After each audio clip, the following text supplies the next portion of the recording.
Dear students, welcome to the class. तो आज के सेशन की शुरुआत हम लोग करेंगे करंट इलेक्ट्रिसिटी चैप्टर्स के कुछ न्यूमेरिकल्स के लिए, क्योंकि पिछले कुछ वीडियोज़ में हम लोगों ने करंट इलेक्ट्रिसिटी में जो भी टॉपिक डिस्कस किए उनके बेस्ड पे हम लोग आज न्यूमेरिकल की शुरुआत करेंगे। तो पहला न्यूमेरिकल जो हमने ले रखा है, पहला न्यूमेरिकल आपके पास है, जो फर्स्ट न्यूमेरिकल है, in a hydrogen discharge tube the number of protons drifting across a cross section per second is 1.0 into 10 raised to the power 18, while the number of electrons drifting in the opposite direction across the same cross section is 2.7 into 10 raised to the power 18 per second. First, find the current flowing in the tube. यानी कि इस question में क्या दिया हुआ है, जैसे मान लीजिए कि यही कोई वायर है, ये ठीक है, जो वायर लिया हुआ है आपका, या discharge tube, sorry hydrogen discharge tube मान लीजिए किया है, तो इसमें इलेक्ट्रॉन्स भी ड्रिफ्ट हो रहे हैं और साथ ही साथ प्रोटॉन भी ड्रिफ्ट हो रहे हैं, लेकिन दोनों का ड्रिफ्टिंग का जो डायरेक्शन है वो क्या आपका अपोजिट है। तो आपको कैलकुलेट क्या करना है, हमें इसमें करंट यानी कि उस डिस्चार्ज ट्यूब से कितना करंट आपका फ्लो कर रहा है वो हमें कैलकुलेट करना है, ठीक है। तो नंबर ऑफ प्रोटॉन्स और नंबर ऑफ इलेक्ट्रॉन्स ड्रिफ्टिंग पर सेकंड ये आपके पास इसमें दिया हुआ है, ठीक है। तो देखिए, तो सबसे पहले सॉल्यूशन में हम लोग क्या लिखेंगे, जो चीज़ दिया उसको पहले हम लोग लिखते हैं। तो number of electron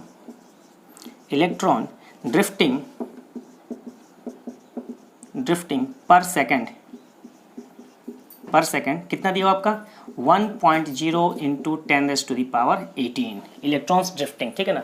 sorry, electron drifting आपका 2.7 दिया हुआ है, ये तो आपका प्रोटॉन का है 2.7। इलेक्ट्रॉन्स का ड्रिफ्टिंग आपका दिया हुआ है, electrons drifting in the opposite direction across the same cross section is 2.7 into 10 the power 18। Number of proton कितना आपका ड्रिफ्ट कर रहा है, नंबर ऑफ प्रोटॉन ड्रिफ्टिंग पर second is equal to 1.0 into 10 raise to the power 18, ये आपका दिया हुआ है। अब जरा देखिए, हमें कैलकुलेट करना है क्या, आई। तो आई इज इक्वल टू क्या होता है, we know that I is equal to Q by T, क्या होता है हमारा फ्लो ऑफ चार्ज पर यूनिट टाइम, ठीक है। तो यहाँ पे पर यूनिट टाइम यानी पर सेकंड में आपका दिया हुआ है, और Q इज इक्वल टू हमने प्रॉपर्टी में क्या देखा था, Q is equal to quantisation का N into E, where N is the number of electrons या protons, Q is equal to Ne। तो यहाँ से हम क्या देखेंगे, यहाँ पे दो चार्ज आपके जो हैं इलेक्ट्रॉन और प्रोटॉन दोनों ही आपके ड्रिफ्ट हो रहे हैं, दोनों ही क्या हो रहे हैं आपके ड्रिफ्ट हो रहे हैं। तो क्या हो जाएगा N into E plus P divided by क्या हो जाएगा आपका T, और N क्या हो गया आपका, यानी कि हम इसको कह सकते हैं Q is equal to N होता है। तो ऐसा करते हैं, यहाँ पे हम लोग ऐसा करते हैं NE कर देते हैं और प्लस NP कर देते हैं डिवाइडेड बाई T। NE का मतलब क्या हो गया, नंबर ऑफ इलेक्ट्रॉन्स पर सेकेंड, और ये क्या हो गया नंबर ऑफ प्रोटॉन्स पर सेकेंड, दिस, और इनटू क्या आ जाएगा आपका चार्ज, यानी कि this is the charge Q equal to NE। तो NE प्लस NP पर सेकेंड आपका ये हो गया, और ये क्या हो गया आपका चार्ज आपका हो गया इलेक्ट्रॉन। हम सबका वैल्यू हम लोग यहाँ पर रखेंगे। तो दिस इज इक्वल टू, अगर हम यहाँ पे देखें तो NE कितना आपका दे रहा है, number of electrons 2.7 into 10 raise to the power 18 plus 1.0 into 10 raise to the power 18, ये आपका हो गया, इंटू चार्ज कितना हो जाएगा 1.6 into 10 raise to the power -19, और T का वैल्यू पूछोगा यहाँ पे, T कितना दिया हुआ है पर सेकंड, ये तो पहले दिया हुआ पर सेकंड, इलेक्ट्रॉन्स ड्रिफ्टिंग का क्या दिया हुआ पर सेकंड आपका दिया हुआ, यानी कि T इक्वल टू क्या यहाँ पे 1 है, ये पर सेकंड में दिया हुआ ना, 2.7 इंटू 10 द पावर 18 इलेक्ट्रॉन पर सेकेंड, ये क्या हो गया 1.0 इंटू 10 द पावर 18 प्रोटॉन पर सेकेंड, और ये क्या हो गया आपका चार्ज। इसको कैलकुलेट करेंगे तो this is equal to 2.7 plus 1 कितना हो जाएगा 3.7 into 10 raise to the power 18 into 1.6 into 10 raise to the power -19, this is equal to 3.7 into 1.6, ये कितना हो जाएगा आपका 37,592। तो यहाँ से कितना आ जाएगा आपका 0.592 एम्पियर, ये आपका हो गया करंट, क्योंकि 10 रेज़ टू द पावर 18 और 10 to the power -19, 10 to the power -1, 1 decimal यहाँ से, 1 डेसिमल यहाँ से, और 1 डेसिमल आपका यहाँ से, तो 0.592 एम्पियर, यानी इतना अमाउंट ऑफ करंट जो है इस हाइड्रोजन डिस्चार्ज ट्यूब से आपका फ्लो होगा। फिर से इसको एक बार देखते हैं, I इक्वल टू क्या होता है आपका Q by T, Q is equal to क्या होता है क्वांटाइजेशन में N into E, where N is the number of electrons या प्रोटॉन्स, एंड E क्या हो गया आपका चार्ज, T क्या हो गया आपका टाइम। क्योंकि क्वेश्चन में आपका दिया हुआ है इलेक्ट्रॉन्स ड्रिफ्टिंग पर सेकंड में ऑलरेडी दिया हुआ है, इसलिए NE बाई T का वैल्यू क्या हो गया 2.7 into 10 power 18, NP by T का वैल्यू क्या हो गया 1.0 इंटू 10 पावर 18, और ये क्या हो गया E, that is a charge, ये आपका नंबर हो गया, ये आपका इलेक्ट्रॉन का चार्ज हो गया, या प्रोटॉन का चार्ज करिए, क्योंकि चार्ज का मैग्नीट्यूड तो सेम होता है, चाहे वो इलेक्ट्रॉन पे हो या आपका प्रोटॉन पे हो, दोनों पे मैग्नीट्यूड आपका सेम होता है, सिर्फ साइन का आपका डिफरेंस होता है। ठीक है, तो ये आपका हो गया 0.592 ampere of current flowing through discharge tube. Clear. Next example हम लोग लेते हैं। तो देखिए नेक्स्ट जो न्यूमेरिकल आपका है, consider a wire of length L, area of cross section A and resistivity rho with resistance 10 ohm. First off, its length is increased by applying a force and it becomes 4 times of its original value. Find the changed resistance of the wire. यानी एक wire है जिसका resistance 10 ओम है, उसका length L है, cross section area आपका A and resistivity रो, ये इतना सारा चीज़ आपका दिया हुआ है। अब क्या करें, मान लीजिए यही वायर है, अब इसमें हमने क्या किया कि एक फोर्स अप्लाई किया, जैसे ही फोर्स इस पर अप्लाई करेंगे तो इसमें क्या होगा, आपका इलोंगेशन होगा। तो इलोंगेशन कितना हो रहा है आपका, कुछ इलोंगेशन उसमें हो रहा है, दिया हुआ है, by applying a force and it becomes 4 times of its original value. 4 times of its original value मतलब जो लेंथ पहले अगर L था तो फोर्स अप्लाई करने के बाद उसका लेंथ कितना हो जाएगा, आपका 4 टाइम्स हो जाएगा, यानी कि 4L हो जाएगा। ठीक है, तो कह रहा है क्या, find the changed resistance of the wire, यानी कि जो अब चेंजेज होने से जो रेजिस्टेंस में चेंजेज होगा वो आपको कैलकुलेट करना है। ठीक है, तो देखिए सबसे पहले जो डेटा आपका दिया हुआ है उसको हम लोग लिख लेते हैं। सॉल्यूशन गिवन, तो यहाँ पे लिखेंगे क्या, L1 इक्वल टू मान लेते हैं L, L1 is the initial length, तो L1 equal to L, A1 is equal to A, A1 is equal to A, cross section area आपका A दिया हुआ है। इसके बाद क्या दिया हुआ आपका, रो दिया हुआ है, रो तो कांस्टेंट ही रहेगा क्योंकि मटेरियल तो चेंज हो नहीं रहा है। उसके बाद R1 इज इक्वल टू 10 ओम, साथ ही साथ L2 इज इक्वल टू कितना दिया हुआ आपका, 4 टाइम्स ऑफ L हो रहा है, क्योंकि ये क्वेश्चन में दिया हुआ है applying a force and it becomes 4 times of its original. तो अगर L1 अगर L है तो फोर्स अप्लाई करने के बाद L2 क्या हो जाएगा आपका, 4L आपका हो जाएगा। क्लियर। अब देखिए अगर हम इलोंगेट करते हैं तो अगर लेंथ अगर इंक्रीज होगा तो एरिया क्या होगा आपका, डिक्रीज होगा। ठीक है, तो A2 हमारा नेक्स्ट क्या हो जाएगा, हमारा A2। ठीक है, तो इसको तो हम तो बाद में चेंज कर लेंगे। अब हमें क्या निकालना है, R2 is equal to what, R2 is equal to हमें कैलकुलेट करना है। चलिए अब जरा देखते हैं, सिंस R इक्वल टू क्या फॉर्मूला होता है, रो L बाई A, ये फार्मूला हमारा होता है। अब जरा देखिए यहाँ पे रो क्या है, रेजिस्टिविटी ऑफ द मटेरियल, तो मटेरियल तो आपका चेंज हो नहीं रहा है इसलिए रो क्या रहेगा आपका, कांस्टेंट, रो क्या रहेगा आपका, कांस्टेंट। तो R इज इक्वल टू अगर देखा जाए रो L बाई A होता है, तो हम तो ये भी कह सकते हैं कि R is proportional to L by A, कह सकते हैं R is directly proportional to L and inversely proportional to area. ये आपका इक्वेशन आपका आ गया पहली चीज़। अब जरा देखिए यहाँ पे, जैसे ही अगर हम लोग ये अगर वायर है, ठीक है, इसका कुछ वॉल्यूम होगा, अगर इसमें फोर्स अप्लाई करने का इसका लेंथ अगर इंक्रीज करेगा तो क्या होगा, आपका एरिया क्रॉस सेक्शन की डिक्रीज करेगा, लेकिन वॉल्यूम तो आपका चेंज होगा क्या, वॉल्यूम आपका चेंज नहीं होगा, वॉल्यूम विल रिमेन सेम। तो वॉल्यूम ऑफ द वायर क्या हो गया, cross section area into length, cross section area into length. यानी कि हम कह सकते हैं, यहाँ से देखिए कह सकते हैं कि since A1 L1 is equal to A2 L2 हो जाएगा। यानी कि before applying the force volume is equal to A1 L1, after applying the force volume equal to A2 L2, दोनों आपका क्या होगा, आपका इक्वल होगा। यहाँ से हम लोग A2 बाई A1 निकालते हैं, तो A2 by A1 is equal to क्या आ जाएगा आपका, L1 बाई L2। अब L1 का वैल्यू रखिए, L1 का वैल्यू क्या हो जाएगा, यहाँ से यहीं पे कैलकुलेट कीजिए, L1 is equal to L है और L2 is equal to 4L है, हमें लिखा हुआ है ना, L1 इक्वल टू L और L2 इक्वल टू 4L, ये L और L आपका कैंसिल हो गया, तो दिस इज इक्वल टू, यानी कि हम कह सकते हैं therefore A2 by A1 is equal to L1 by L2 is equal to 1/4। ये आपका रिलेशन आ गया। अब इसी रिलेशन को हम यूज करेंगे रेजिस्टेंस निकालने के लिए। तो जब R इज प्रोपोर्शनल टू ये L बाई A है, इक्वेशन फर्स्ट, तो हम लिख सकते हैं कि देयरफॉर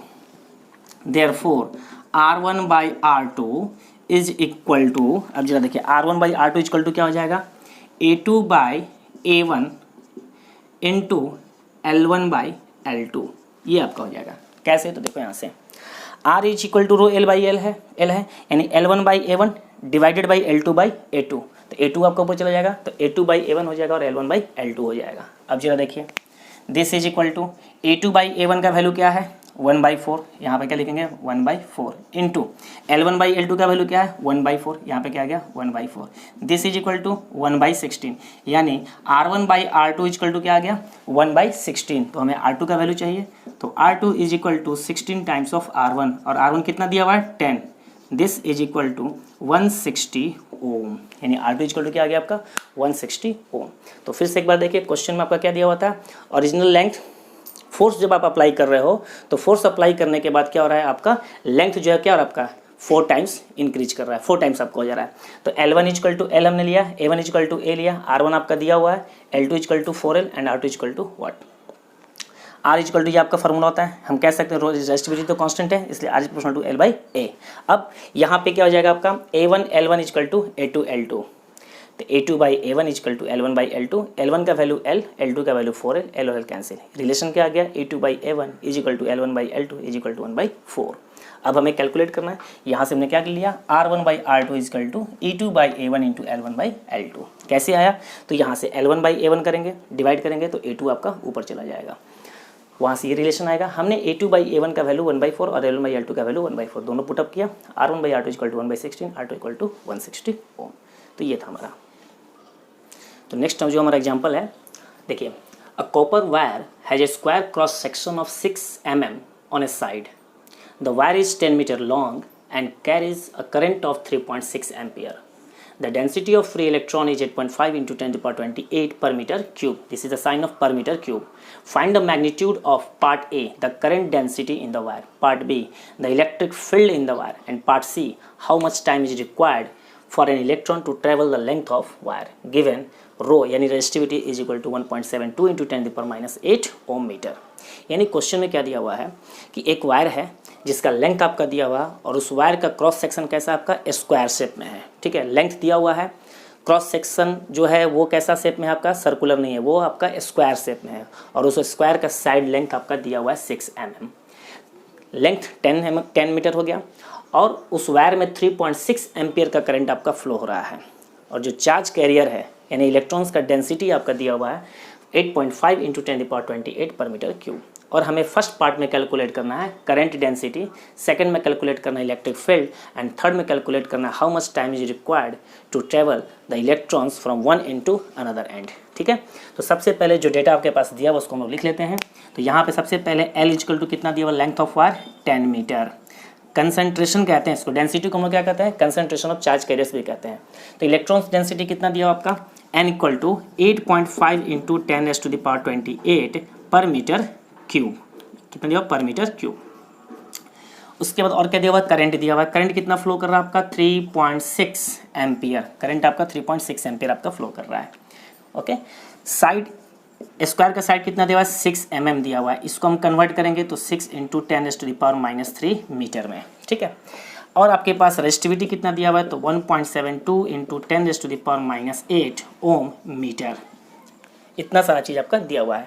तो फर्स्ट पार्ट हम लोग कैलकुलेट करते हैं। फर्स्ट पार्ट में क्या निकलना है, करंट डेंसिटी, तो J इक्वल टू क्या होता है I/A यानी एरिया, तो I कितना दिया हुआ है 3.6, एरिया का फॉर्मूला क्या हो जाएगा, तो एरिया किसका होता है वायर का क्रॉस सेक्शन, और वायर का क्रॉस सेक्शन कैसा है स्क्वायर शेप में है, स्क्वायर क्रॉस सेक्शन है, तो क्या होता है स्क्वायर का एरिया साइड स्क्वायर, यानी कि 6 इंटू 10⁻³ का होल स्क्वायर। इसको सॉल्व करेंगे तो 3.6 इंटू 10⁻6, ये यहाँ से 10 टाइम्स, तो this is equal to 10⁵ ampere per metre square. This is the current density, यानी पार्ट ए आपका कैलकुलेट हो गया। अब आते हैं हम लोग पार्ट बी की तरफ बढ़ते हैं। पार्ट बी में क्या कैलकुलेट करना है आपको, इलेक्ट्रिक फील्ड कैलकुलेट करना है। अब जरा देखिए करंट डेंसिटी आपके पास है, तो करंट डेंसिटी में और इलेक्ट्रिक फील्ड में क्या रिलेशन होता है, J equal to sigma into E, तो J is equal to sigma into E. और हम लोगों ने डिस्कस किया था सिग्मा यानी कंडक्टिविटी, तो कंडक्टिविटी और रेजिस्टिविटी में क्या रिलेशन होता है, दोनों एक दूसरे के रेसिप्रोकल होते हैं। यानी कि हम यहाँ पर अगर चाहें तो J is equal to sigma की जगह पर क्या लिख सकते हैं 1/ρ इंटू ई, तो electric field is equal to क्या हो जाएगा, this is equal to J into rho. J का वैल्यू क्या है 10⁵, और रो का रेजिस्टिविटी कितना दिया आपका 1.72 into 10⁻⁻8, this is equal to 1.72 into 10⁻³ volt per metre, this is the unit of electric field, यानी इलेक्ट्रिक फील्ड कितना हो गया आपका 1.72 × 10⁻³ वोल्ट पर मीटर। अब जरा आते हैं हम लोग थर्ड पार्ट पे। थर्ड पार्ट पे आपको क्या कैलकुलेट करना है, सी में क्या कैलकुलेट करना है आपको, टाइम। तो टाइम क्या होता है, time is equal to distance by speed. तो डिस्टेंस क्या हो जाएगा, लेंथ ऑफ वायर, और स्पीड क्या हो जाएगा, ड्रिफ्ट आपका आएगा, ड्रिफ्ट वेलोसिटी। क्योंकि वायर में जो कंडक्टिंग वायर होते हैं उसमें इलेक्ट्रॉन्स का स्पीड कौन सा लेते हैं हम लोग, ड्रिफ्ट लेते हैं, ठीक है। तो L/VD। अब जरा देखिए VD का रिलेशन हम करंट के टर्म में, ये हम लोगों ने इक्वेशन प्रूफ किया था, I = NEAVD हम लोगों ने प्रूफ किया था। तो यहाँ से हम क्या करेंगे, L VD का वैल्यू I/NEA यहाँ पुट करेंगे, तो ये क्या हो जाएगा NEAL/I। अब सारे वैल्यू पुट कीजिए, आंसर आ जाएगा। तो n कितना दिया हुआ आपका, n इक्वल टू दिया हुआ है 8.5 × 10⁻28। ई क्या हो गया 1.6 × 10⁻⁻19। एरिया हो गया 36 × 10⁻⁻6 और लेंथ हो गया 10 डिवाइडेड बाय करंट कितना हो गया 3.6। एरिया हमने यहाँ से ले लिया 36 × 10⁻⁻6। अब देखिए यहाँ से ये 3.6 और ये कितने टाइम्स में, 10 टाइम्स। देखिए 8.5 × 1.6 कितना हो जाएगा आपका 13.6, ठीक है। ये आपका आ गया 1.6 × 8.5 = 13.6। अब इसको सॉल्व करते हैं, तो देखिए 28 पावर है, यहाँ पावर 1 और यहाँ पावर 1, 30 हो जाएगा। 30 - 25 कितना हो गया 10⁵। तो दिस इज इक्वल टू हम लिख सकते हैं 1.36 × 10⁻6 और यूनिट का हो जाएगा टाइम का सेकंड, यानी कि this is the time required for travelling a electron from one end to another end. क्या ना था, how much time is required for an electron to travel the length of wire, ठीक है। तो T equal to क्या हो गया आपका, distance upon speed, this is the required time. तीनों का आपका आंसर आ गया। तो ये थे हमारे क्वेश्चंस। अब आते हैं हम लोग नेक्स्ट क्वेश्चन पे। देखिए तो नेक्स्ट क्वेश्चन हमारा है, नेक्स्ट क्वेश्चन देखें, a potential difference V is applied to copper wire of diameter D and length L। What will be the effect on the electron drift speed by doubling part A voltage and part B length L and part C diameter D। तो इस question में क्या कर रहा है कि जैसे कोई वायर है उसमें हम लोगों ने पोटेंशियल डिफरेंस क्या अप्लाई किया है, V अप्लाई किया हुआ है, ठीक है। अब कह रहा है क्या कि उस वायर का डायमीटर आपका D है और लेंथ आपका L है, हमें इफेक्ट चेक करना है, इफेक्ट, ठीक है ना। What will be the effect on the electron drift speed, यानी कि VD पे क्या इम्पैक्ट पड़ेगा अगर हम वोल्टेज को डबल करते हैं, अगर हम लेंथ को डबल करते हैं, अगर हम डायमीटर D को डबल करते हैं। तो what is the effect on electron drift speed, ठीक है। तो देखिए सबसे पहले हमें ड्रिफ्ट स्पीड का इफेक्ट देखना है। तो VD इज इक्वल टू हमारा क्या होता है E/τ/m, ये हम लोगों ने रिलेशन देखा था। Where small is the charge, capital is the electric field, tau is the relaxation time and m is the mass of electron. E/τ/m, इसी चीज़ को अगर हम चाहें तो लिख सकते हैं E/τ/m into V/L। V/L electric field क्या होता है, वोल्ट पर मीटर, तो यहाँ पे क्या जाएगा V/L इक्वल टू, ठीक है। अब जरा देखिए E is the constant, tau is the constant and m is the constant. Variable क्या है आपका, पोटेंशियल डिफरेंस, लेंथ, ये सब क्या हो गया वेरिएबल।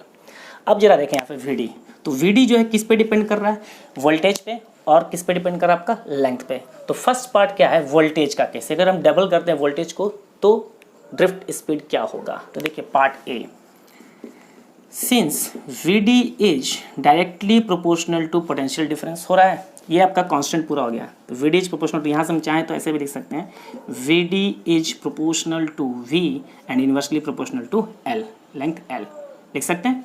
तो अगर हम इसको जस्ट डबल करेंगे, वोल्टेज को डबल करेंगे, तो VD भी क्या हो जाएगा आपका, डबल हो जाएगा। तो VD is proportional to V, तो यहाँ पे लिखेंगे क्या कि ऑन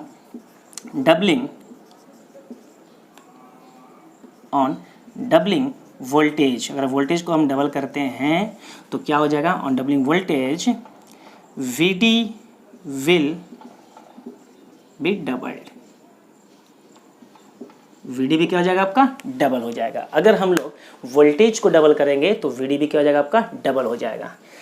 B पार्ट, B में क्या कर रहा है आपका, किसको डबल करना है, लेंथ को डबल करने के लिए बोल रहा है। तो यहाँ पे क्या लिखेंगे, since VD is inversely proportional to L। तो अब यहाँ पे देखिए अगर इसको हम डबल करेंगे तो ये क्या हो जाएगा आपका, हाफ हो जाएगा, ठीक है। तो क्या लिखेंगे, ऑन डबलिंग वोल्टेज की जगह पे क्या लिखेंगे हम लोग, लेंथ। तो अगर हम लोग लेंथ को डबल करते हैं सेकंड में, ठीक है, length on doubling length L या लेंथ, तो VD विल बी क्या हो जाएगा आपका, हाफ्ड, क्योंकि वी डी क्या हो जाएगा आपका हाफ हो जाएगा, क्योंकि डिवीजन में है ना, इन्वर्सली प्रोपोर्शनल है। तो अगर आप लेंथ को डबल करोगे तो ड्रिफ्ट स्पीड क्या हो जाएगा आपका जस्ट हाफ हो जाएगा। थर्ड पार्ट आते हैं, सी में क्या करा आपका, किसको डबल करना है, डायमीटर को। तो जरा देखिए इस एक्सप्रेशन में कहीं पर भी आपका एरिया आ रहा है क्या, V D equal to E tau by M, कहीं पे एरिया आ रहा है, एरिया कहीं पे आपका मेंशन ही नहीं है, कहीं पे टर्म नहीं है, इंडिपेंडेंट हो रहा है। एरिया का मतलब किस पे, डायमीटर यानी रेडियस। तो एरिया पर डिपेंड नहीं, इसका मतलब क्या लिखेंगे कि as V D is independent on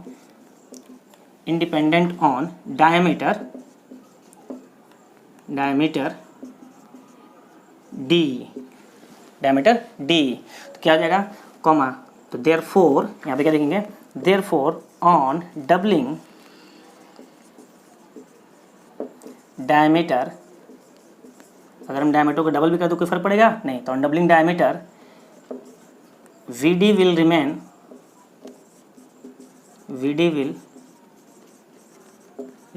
same, VD आपका चेंज नहीं होगा, रिमेंड सेम, यानी VD में कोई भी चेंजेज आपका नहीं होगा, क्योंकि VD आपका इंडिपेंडेंट है डायमीटर पे। Therefore on doubling diameter VD will remain same, there is no change in the drift speed. तो ये थे हमारे कुछ इंपॉर्टेंट क्वेश्चन। और भी नेक्स्ट क्वेश्चन लेते हैं। तो नेक्स्ट क्वेश्चन हमारा है, the current in a wire varies with time according to the equation I equal to 4 + t। ये आपका करंट का इक्वेशन दिया हुआ I equal to 4 + t, time dependent है। फिर I is in ampere, I क्या है आपका करंट है इन एम्पियर, एंड t क्या है आपका time in second. Calculate the quantity of charge that passes through a cross section of the wire during the time t equal to 2 second to t equal to 6 second. यानी current जो है वो function किसके term में दिया होगा, time के respect में दिया, टाइम का फंक्शन है I इक्वल टू 4 + 2t। और आपको कैलकुलेट करना है कि कितना अमाउंट ऑफ चार्ज जो है फ्लो कर रहा है कितने टाइम की ड्यूरेशन के बीच में, t is equal to 2 second to 6 second, यानी कि 2 से 6 सेकेंड के बीच में इस वायर के थ्रू कितना आपका चार्ज फ्लो कर रहा है वो आपको कैलकुलेट करना है। तो देखिए सबसे पहले I का आप इक्वेशन देखिए, I इज इक्वल टू हम लोग पढ़े थे ना dq/dt, I is equal to क्या होता है आपका dq/dt, ये हमारा रिलेशन था, ठीक है। यहाँ से dq इज इक्वल टू क्या हो जाएगा I इंटू dt। अब इसको आप इंटीग्रेट करो, तो इंटीग्रेट जब करेंगे तो इसको हम इंटीग्रेट करेंगे, this is equal to I dt, और कहाँ से कहाँ तक dt है, तो t इक्वल टू 2 से लेकर के t इक्वल टू 6 तक, हमें 2 से 6 के लिए चाहिए, ठीक है। तो dx का इंटीग्रेशन हम लोगों ने पढ़ा था, dx का इंटीग्रेशन क्या होता है आपका x होता है, तो dq का इंटीग्रेशन क्या होगा आपका q होगा। तो q इज इक्वल टू, और यहाँ पे 2 रखेंगे और यहाँ पे 6 रखेंगे। I का वैल्यू क्या दिया हुआ है 4 + 2t, तो 4 + 2t, और यहाँ पे क्या आ जाएगा आपका dt। अब जरा देखिए इंटीग्रेशन में हम लोगों ने फॉर्मूला पढ़ा था कि 4 कांस्टेंट अगर होता है तो उसके साथ क्या आता है x आ जाता है, तो 4 है तो यहाँ पे dt का फंक्शन है, क्या आ जाएगा 4t, 4 का क्या हो जाएगा आपका 4t + 2 t का x dx का इंटीग्रेशन हम लोगों ने लिखा था, x dx अगर है तो इसका इंटीग्रेशन क्या होता था x²/2, क्योंकि x की पावर n का एक्चुअल में होता क्या है x⁴n dx is equal to x⁴n+1/n+1। तो यहाँ पावर 1 है तो एक बढ़ाएंगे तो क्या हो जाएगा x²/2, तो यहाँ से 2t है तो क्या आ जाएगा 2 × t²/2 हो जाएगा, और यहाँ से क्या आ गया आपका 2 और यहाँ पे क्या आ गया आपका 6, ये 2 और ये 2 आपका कैंसिल हो गया। तो q is equal to charge equal to, अब यहाँ पे आपको लिमिट रख देना है, तो देखिए q इज इक्वल टू 4, सबसे पहले हम क्या रखते हैं अपर लिमिट, तो 4 × 6 प्लस t² यानी कि 6 का स्क्वायर माइनस, अब क्या रखेंगे लोअर लिमिट 4 × 2 माइनस 2² करेंगे, यहाँ पे इसको सॉल्व करेंगे 24 + 36 -8 -4, 24 + 36 इज इक्वल टू क्या हो जाएगा आपका 60, 60 - 12 कितना आ जाएगा आपका 48, और चार्ज क्या हो गया आपका कूलम। तो चार्ज इज इक्वल टू यानी 48 कूलम चार्ज जो है t इक्वल टू 2 सेकेंड से t इक्वल टू 6 सेकेंड के बीच में क्या करेगा आपका फ्लो करेगा। तो I जो है फंक्शन दिया हुआ था टाइम का, तो हम लोगों ने पढ़ा है कि I is equal to dq/dt, dq is equal to I dt। अब इसको इंटीग्रेट कर देंगे, dx का x होता है इसलिए dq का क्या हो गया आपका q, ठीक है। और यहाँ से हमने I का वैल्यू का 4 + 2t, 4 dt क्या हो जाएगा 4t, कांस्टेंट के साथ x का फंक्शन आता है dx पे, यहाँ पे क्या हो जाएगा t है +2 t का t²/2 by using this formula. This. हमने अपर लिमिट रखा पहले टी की जगह पे 6, हर जगह 6 रखा, फिर माइनस किया, टी की जगह पे हमने 2 रखा, सॉल्व किया 48 कूलम, यानी दिस इतना अमाउंट ऑफ चार्ज जो आपका फ्लो करेगा। नेक्स्ट क्वेश्चन हम लोग लेते हैं। चलिए तो नेक्स्ट क्वेश्चन हम लोग देखते हैं। A wire has A resistance R, एक वायर है जिसका रेजिस्टेंस क्या दिया हुआ आपका आर दिया हुआ है। What will B its resistance if part A it is double on itself, अगर वायर को डबल कर दिया जाए इट्सेल्फ तो क्या उसका नया रेजिस्टेंस क्या होगा। सेकेंड पार्ट में कह रहा है कि when wire is stretched and so that its length is double, यानी कि वायर को पहले स्ट्रेच किया जाए जिससे कि उसका लेंथ डबल हो जाए तो नया रेजिस्टेंस क्या होगा। उसके बाद कह रहा है कि अगर वायर को स्ट्रेच करते हैं और उसका रेडियस को हाफ कर दिया जाए तो आपका नया रेजिस्टेंस क्या होगा। ठीक है, 3 कंडीशन पे आपको न्यू रेजिस्टेंस फाइंड आउट करने हैं। तो सबसे पहले आपका जो R1 है वो कितना दिया आपका R मान लीजिए, यानी इनिशियल पे R1 इक्वल टू R। अब एक वायर है जिसको कह रहा है कि यहाँ पे फर्स्ट कंडीशन में it is double on itself, तो डबल ऑन इटसेल्फ का मतलब क्या हो गया। जैसे मान लीजिए कि एक वायर है आपका इलेक्ट्रिक वायर है, इसको डबल कर रहा है इटसेल्फ डबल करने के लिए, मतलब इसको डबल करने के लिए क्या करना होगा, हमें इसको अगर ऐसे हम फोल्ड कर देते हैं, ऐसे फोल्ड कर देंगे तो ये क्या हो गया आपका वायर आपका डबल हो गया इटसेल्फ। इसको स्ट्रेच नहीं करना, पहले वाले में कर रहा है कि डबल ऑन इटसेल्फ, तो डबल ऑन इटसेल्फ का मतलब क्या हो गया, ये सिंगल वायर था इसको डबल क्या करेंगे, डबल करेंगे इटसेल्फ में तो इसका लेंथ क्या हो जाएगा आपका जस्ट हाफ हो जाएगा। तो देखिए इसका डायग्राम लोग यहाँ बनाते हैं।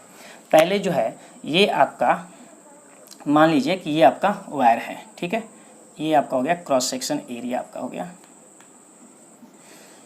This is the initial condition, ये आपका हो गया L1, ठीक है, और इसका क्रॉस सेक्शन एरिया मान लीजिए आप A1।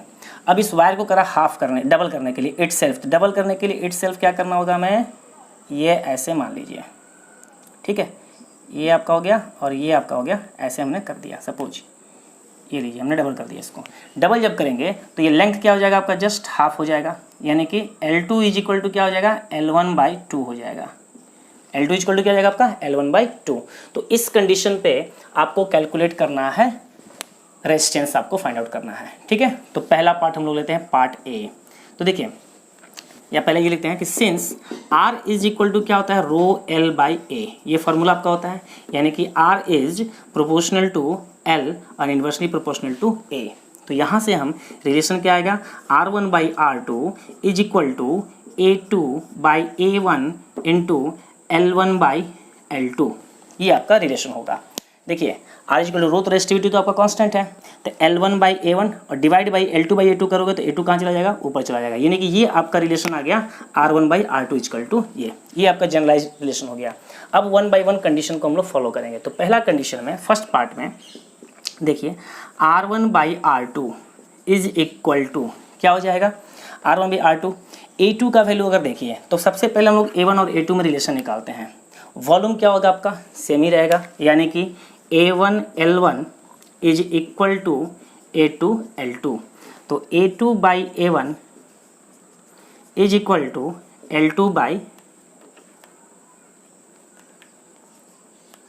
L1/L2, ये आपका हो जाएगा।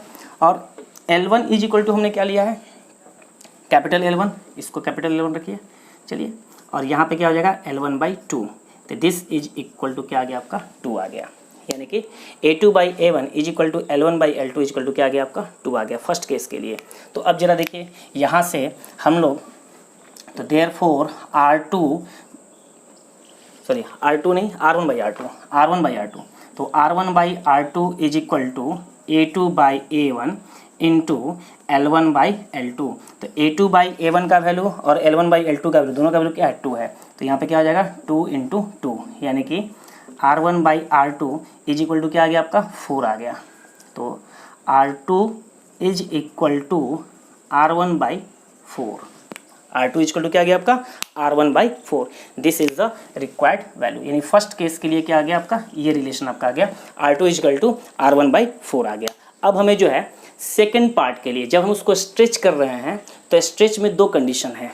पहला कंडीशन क्या, लेंथ इज डबल, यानी लेंथ क्या हो रहा है आपका डबल हो रहा है, और सेकंड केस में क्या कर रहा है कि रेडियस जो है वो आपका क्या हो रहा है आपका हाफ हो रहा है, ठीक है। तो अब जरा देखिए अब हम लोग इसको कैलकुलेट करते हैं। तो पार्ट बी में बी का फर्स्ट पार्ट, ठीक, क्या लिखेंगे, when its length is doubled, when its length is double, stretch करेंगे लेंथ को डबल कर रहे हैं, ठीक है। फिर से वही चीज़ A1 A2 is equal to L1 L2, ठीक है, sorry A1 L1 equal to A2 L2, तो हमें A2 by A1 is equal to क्या हो जाएगा L1 बाई L2, और A2 by A1 is equal to L1 equal to क्या हमारे पास है, its length is doubled, L1 तो आपका L रहेगा और ये क्या हो जाएगा आपका 2L, L से L कैंसिल, ठीक है। यानी कि A1 बाई A2 इसको ऐसा करते हैं हम लोग यहीं पे लिखते हैं, this is equal to L by 2L, L और L कैंसिल, क्या आ गया आपका 1/2 आ गया।